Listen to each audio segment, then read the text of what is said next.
एक ठंडी शाम, एक आरामदेह छोटे से कटिया में जो देहात के बीचों बीच वाक़ थी, जवान लैला आँचदान के पास बैठी थी। उसकी आंखें हैरत से फैल चुकी थीं। उसकी दादी, जिनकी आंखों में चमक थी, ने उसे एक कहानी सुनानी शुरू की। एक कहानी इतनी कदीम थी कि वह सिर्फ वक्त की हवाओं में सरगोशी की जाती थी।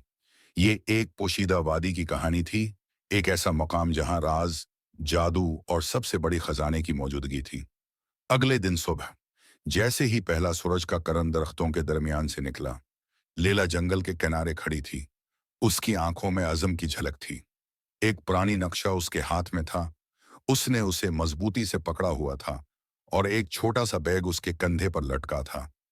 वो आगे बढ़ रही थी, जिंदगी के सबसे बड़े सफर पर रवाना होने के लिए तैयार। जंगल उसके सामने फैला हुआ था, घुना बा बरकस उजावा प्रासरार और अपने राज जाहिर करने के लिए तैयार। जैसे ही लैला जंगल में गहराई में दाखिल हुई, इसके अर्द गर्द की दुनिया जिंदा हो गई। चमकती हुई पौधे और ततलियां रास्ते को रोशन कर रही थीं, जो उसे कुछ गैर मामूली की तरफ ले जा रही थीं। इसका दिल तीज तीज धड़क रहा था जब वो एक छोटे से लोमड़ी को पीछे पीछे चल रही थी और चमकती हुई हाथी का परिंदा ऊपर से गुजर रहा था। प्रों की नरम सरसराहट, उस उसने महसूस किया कि जंगल अपने राज उसके साथ शेयर कर रहा था, एक जादुई कदम के साथ। आखिरकार लैला अपने आप को एक चमकदार आबशार के सामने पाया। उसका धुआं एक पोशीदा दरवाजे के इर्द गिर्द गोल गोल घूम रहा था। जैसे ही उसने पत्थरों में खुदाई की, वो कदीम मामा हल करने की कोशिश कर रहा था। पाओयम वो इस वादी के राज का बूझ महसूस कर रहा था। पुख्ता अज़म के साथ लैला ने मामा हल करने का इरादा किया, जो आगे का रास्ता दिखाएगा। और जैसे ही मामा अपनी जगह पर आया, वादी का दरवाजा खुल गया और उसने उसे अंदर जाने के लिए दावत दी। वादी के अंदर लैला तीन अजीम मुहाफ़िज़ों के सामने खड़ी थी। हर एक उस वादी के जादू का जिंदा सबूत था। चमकता हुआ यूनिकॉर्न जिसकी खुलती हुई मन की चमक थी, कदीम चांदी का अजधा जिसकी आंखों में हिकमत की चमक थी, और गहरा खाकी रंग का भेड़िया जिसकी नजर में खामोश ताकत थी।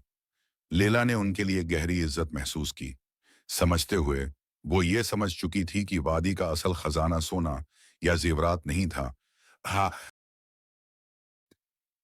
बल्कि वो जादू और इल्म था जो सदियों से महफूज रखा गया था। पोशीदा वादी के बीच, कदीम दरख्तों और चमकते हुए रोशनियों के दरमियान, लैला ने असल खजाना दरियाफ्त किया।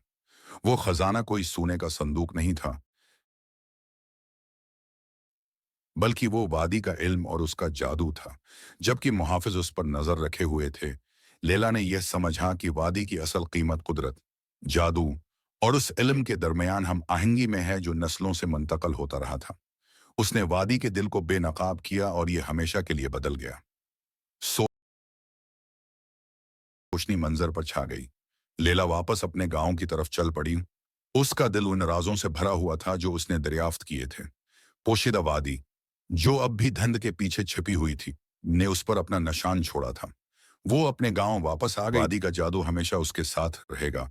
ये एक याद दहानी थी कि जिंदगी में सबसे बड़े खजाने अक्सर अंदर ही होते हैं। और यूं पोशीदा वादी का राज महफूज रहा, इस जमीन के जादू और इन मुहाफिजों की हिफाजत में जो इसकी निगरानी करते थे। लैला अब हुकमत और हैरत से भरपूर वादी की रूह को अपने साथ ले गई, जानते हुए कि जो भी एडवेंचर वो करेगी, वो हमेशा इस जादू को अपने अंदर लेकर चलेगी।